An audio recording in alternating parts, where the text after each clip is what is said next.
Amados amigos, amados irmãos, bom dia. Bom dia mesmo, com saúde, paz, prosperidade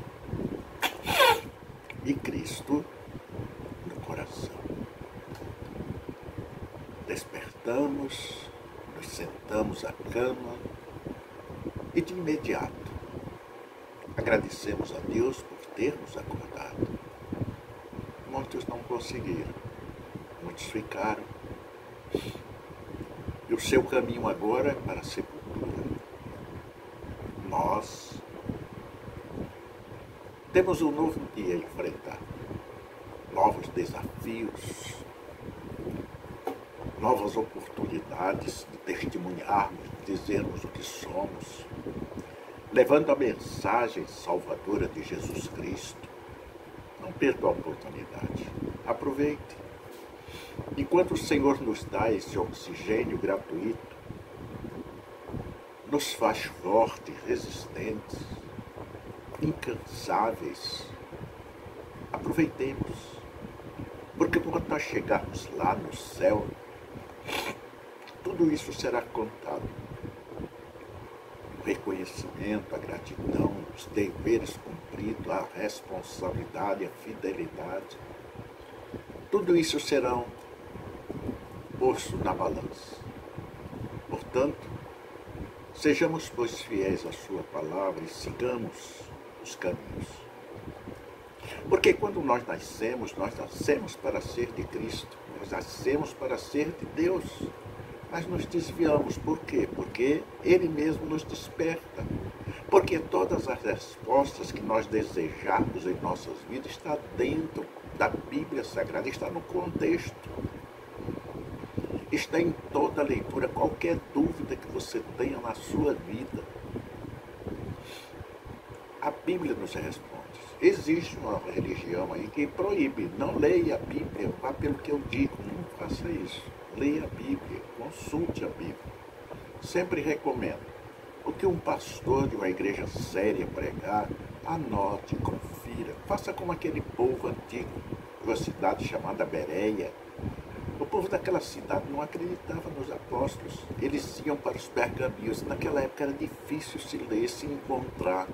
Mas eles procuravam por todos os meios a ficarem devidamente esclarecidos, conscientemente, e não esclarecidos inconscientes. Porque não sabiam as consequências. Uma vez consciente, nós sabemos as consequências. Nós que sabemos o caminho que estamos seguindo, estreito e espinhoso, conscientemente nós sabemos onde iremos chegar, mas vocês não sabem, porque não conhecem o caminho. Conhecereis a verdade e a verdade vos libertará. É lendo a palavra de Deus que nós conhecemos essa verdade. Não é por palavras de homem, existem os falsos profetas e a Bíblia nos esclarece e nos adverte sobre estes homens do maligno que usam. Aconteceu entre Jesus e os discípulos. O cara estava pregando lá em nome de Paulo, em nome de Jesus, e perguntaram para o discípulo: e aquele camarada ali não é dos nossos e está pregando? Ele disse: não é contra nós, é por nós, portanto deixa ele lá pregar. Não se meta, prega o meu evangelho santo e puro. Aquilo que for meu será resgatado. O catolicismo, o espiritismo e todas as outras religiões, existem muitos ainda que irão ouvir o evangelho e que se converterão, que serão salvos por intermédio de alguém, não é? Por quê? Porque aqueles que não seguem a Jesus são os mortos vivos, não tem luz. Quando nós aceitamos Jesus, já foi explicado aqui por mim e por outros pastores, há uma transformação, há uma luta espiritual, há uma batalha espiritual entre os anjos e o Espírito Santo de Deus e o anjo do mal, da morte que está em nós. Aqueles espíritos das trevas, os anjos entram em batalha. E aqueles pretinhos, anjos pretinhos, negros que estão, demônios que estão ao nosso lado, são retirados pelos anjos de luz. E o Espírito Santo luta com o espírito da morte para que saia de nós e nós passemos a ser luz na terra, viventes. Agora sim, nós somos vivos, estamos vivos. Por isso nós sofremos mais do que os outros. Os outros não têm sofrimento. Eles se envolvem em determinadas outras coisas do mundo que os condenam muito mais, enquanto nós buscamos na fé, na certeza daquilo que nós temos em nós, que nos fortalece, nos minimiza do sofrimento, da dor, da angústia. Né? O que significa deixar os mortos sepultar os seus próprios mortos? É o cristão, quando morre um parente, meus sobrinhos, meus filhos já são todos salvos, minhas filhas todas salvas. Mas eu sinto pelos meus sobrinhos, meus amigos,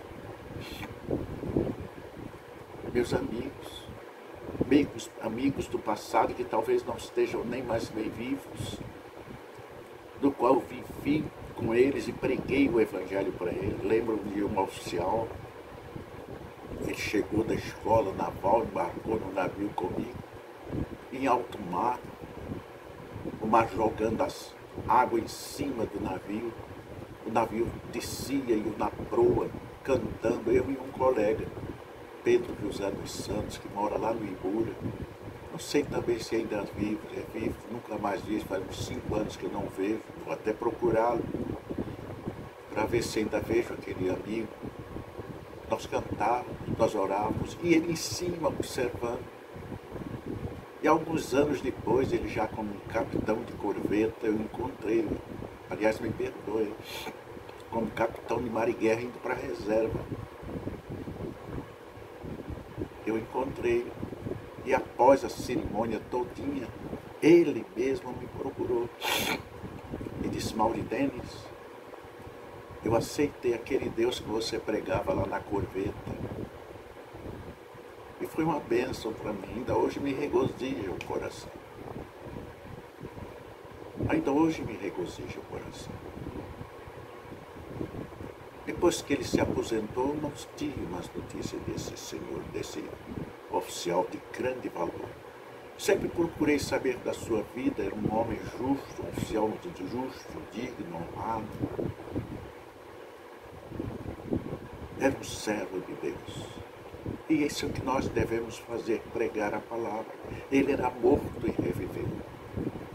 Ele era morto e ressuscitou dentre os mortos vivos para a glória do Senhor nosso Deus. As palavras de Jesus Cristo são profundas em seu significado e aplicação.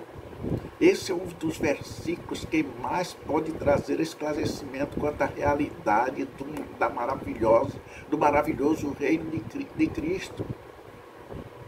Ele deseja nos dar esse reino, nos tirar das trevas para a sua luz.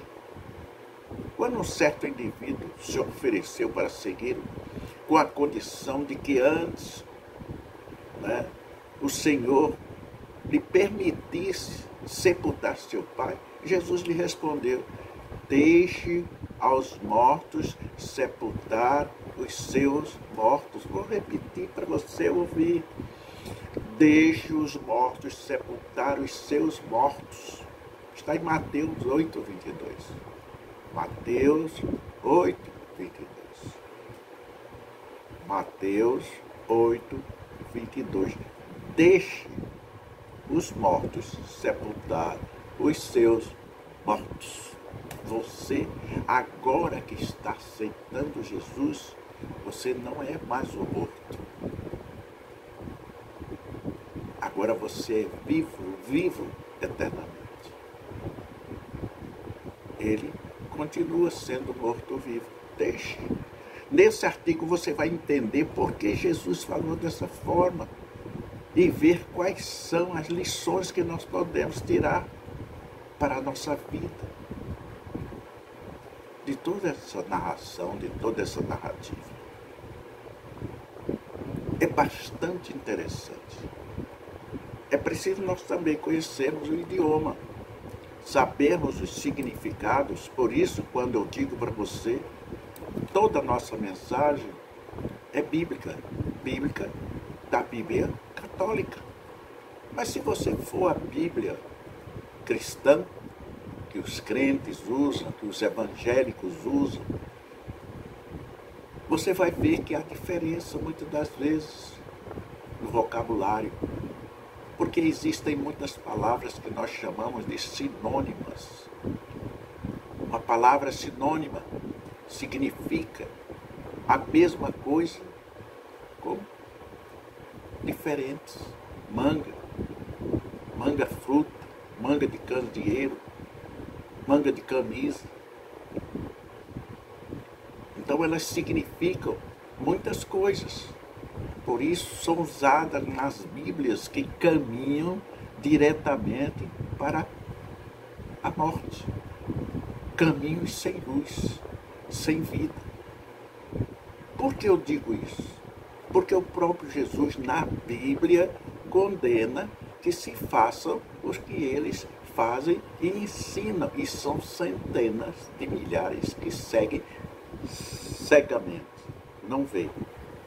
Veem, mas não enxergam. Ouvem, mas não escutam. Como seus ídolos, como as suas imagens, como as suas esculturas. Você está ali clamando. Você está ali suplicando. Não está te vendo. Não está te ouvindo. Quando sai sozinha, porque não caminha.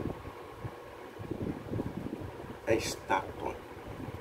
O Deus que nós pregamos, Ele está juntinho, dentro de você, se você o aceitar. É preciso conhecer, é preciso saber a verdade. Esta verdade é pura, não é mentirosa, não é enganosa. Ela é sincera. Deus não te fez para estares onde estás. Deus te fez para ser luz. Luz desde a hora do nascimento, como foi Jesus, até a hora em que Ele vai te chamar no céu, quando de ti precisar. Mas, quando Ele te chamar e não estiveres na luz, certamente Ele irá chorar. Mas perderás o caminho estreito e espinhoso que leva à sua presença, a salvação. Irás para o largo e espaçoso que te levou para a perdição. Porque seguistes líderes que te ensinaram o caminho da morte e não o caminho da vida. Eu sou as palavras de Deus, da pessoa de Jesus para você. Caminho, a verdade e a vida. Ninguém chega ao Pai senão por mim. Vejo aí as propagandas, filhos de Maria, filhos de... Não existe isso. Nós somos filhos de Deus ou filhos do outro.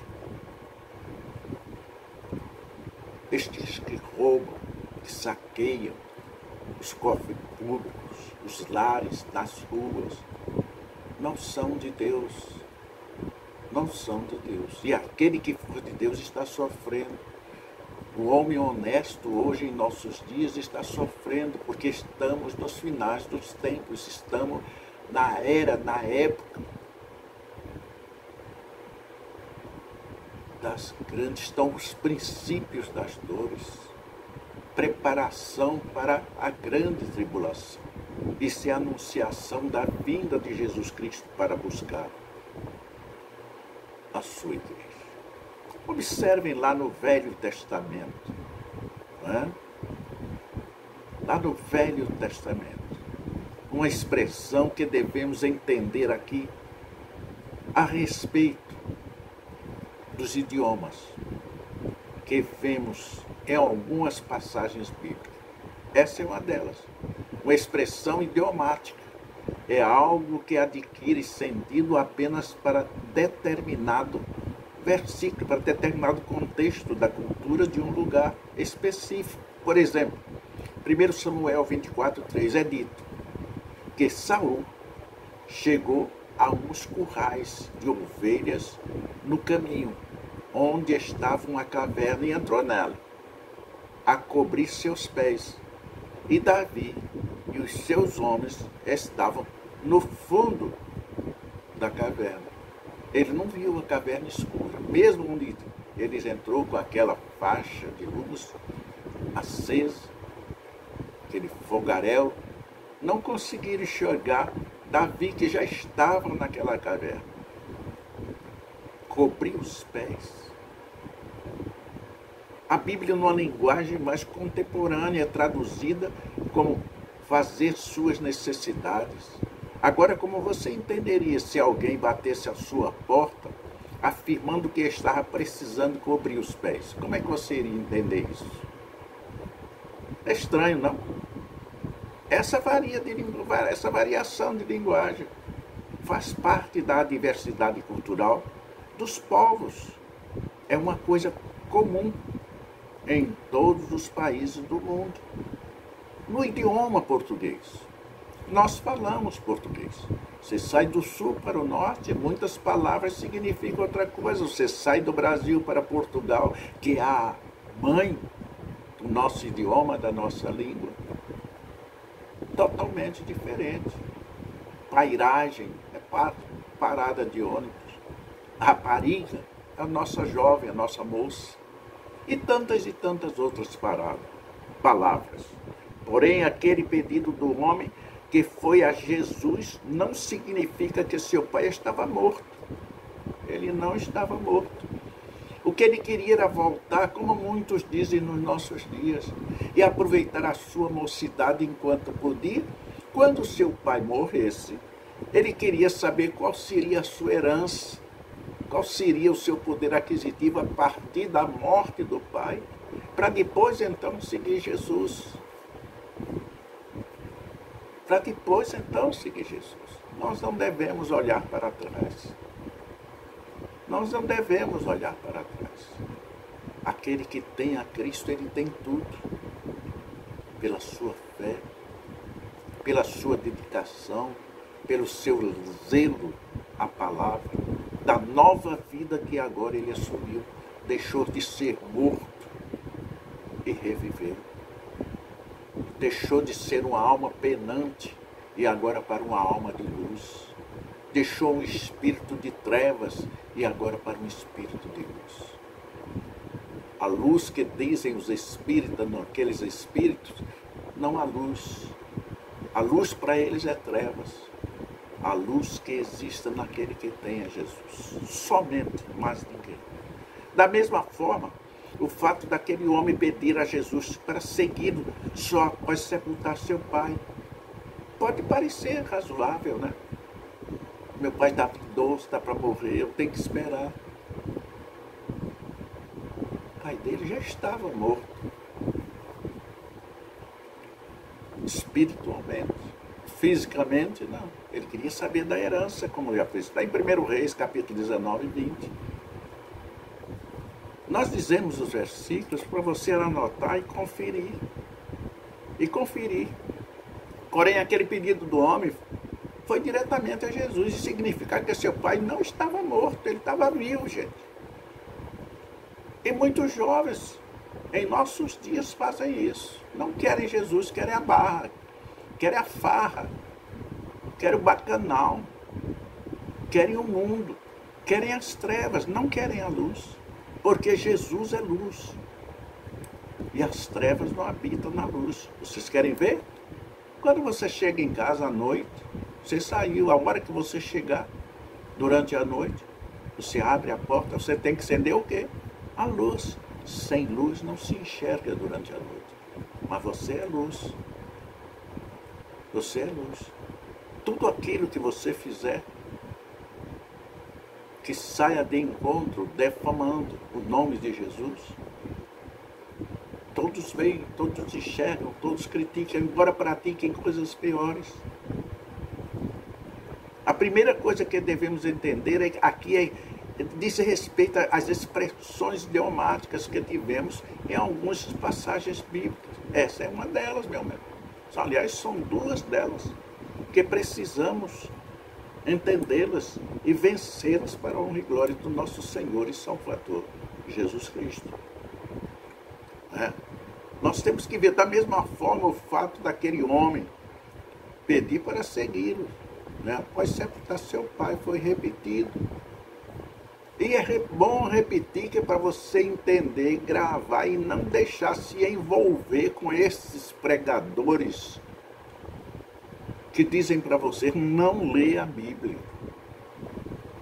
Não ler a Bíblia. São anticristãos. Não são de Deus. Não são de Deus. Quantos de nós já ouvimos alguém dizer, ou mesmo não pensou algo do tipo, vou seguir a Deus, mas primeiro preciso aproveitar a vida? Muitas das vezes eu já ouvi isso. E creio que você também ouviu. Que é a mocidade.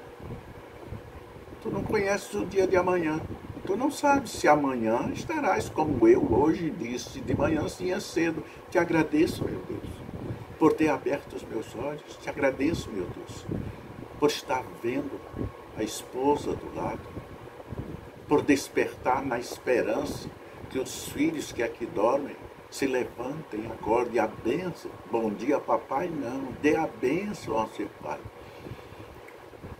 Bom dia, meu filho. Não está dizendo nada, o dia pode ser mau. Mas se ele diz, Deus te abençoe, o que é mal já está sendo diluído, já está sendo afastado, já está sendo desmanchado, já está abrindo um leque do Espírito Santo, e quando este leque se abre, o Espírito de Deus penetra e livra de todo mal. Deus te abençoe, meu filho. Deus te abençoe, minha filha. Lembre-se sempre, a bênção é um dever, é uma obrigação. Deixe os mortos sepultarem os seus mortos, venha para a luz que é Jesus Cristo. João 10:10. João 10:10. Deixe que os mortos estão aqui. É preciso conhecer a verdade, e a verdade vos libertará. Quando damos desculpas para não seguirmos o Mestre Jesus Cristo, estamos aceitando nossa condição de defuntos ambulantes, nos deixando enganar por promessas vazias de estabilidade numa realidade instável, sendo ludibriado pela ilusão satânica de propriedade em sua terra, onde a fidelidade é temporária e fugaz, e não jamais eficaz. Contei algumas mensagens atrás de um senhor multimilionário. Ele era dono de uma construção de navios de grande porte, navios cargueiros. Seu Verômio. E conversando com ele uma vez, ele disse, Mauridendes, você é um cara feliz? Eu disse, graças a Deus. Você mora onde? Eu disse, eu moro no morro, lá na Penha. Nesta época eu estava no Rio cursando. Aliás, tinha terminado o curso, mas ainda morava lá. Já estava num navio do Marcílio Dias. Aí ele olhou assim para mim e fez aquele ar de riso. Se eu tenho tudo que tenho, mas não tenho felicidade, não sou feliz. O que eu quero e desejo, se aqui no Brasil não tiver, vou ou mando buscar do exterior para satisfazer-me, mas não sou feliz. Alguns anos depois, esse senhor morreu e a família destruiu. Venderam, acabaram, dividiram, destruíram o patrimônio que aquele homem lutou tanto para construir. Mas nós temos um pai que não morre. Nós temos um pai que quer dividir o que é dele. Ele é dono do ouro, dono da prata, dono da terra, dono de tudo aquilo que nós enxergamos e que podemos enxergar, e aquilo que nós não enxergamos, tudo é dele. E ele quer dar para nós eternamente. E acima de todos estes prazeres de andar de ruas de ouro e cristal, tomarmos o rio ao lado com águas cristalinas. Não vem mais água com cloro, não vem mais águas contaminadas. Nós estaremos revestidos em um corpo glorioso. Deixe o reino das trevas para o reino de luz. Troque nesta noite, neste momento, neste amanhecer, neste momento em que você está assistindo essa live, por este reino de luz que Deus está lhe oferecendo na pessoa de Jesus Cristo e no Espírito Santo que está juntinho a você. Saia das trevas para a luz. Deixe de ver os seus deuses com os próprios olhos feitos por mãos de homens, para ver um Deus vivo em espírito e em verdade, que habitará em seu coração se creres. Aceite, pois, esta verdade e viverás com Cristo. Que Deus continue nos abençoando abundantemente, em nome do Senhor Jesus. Amém.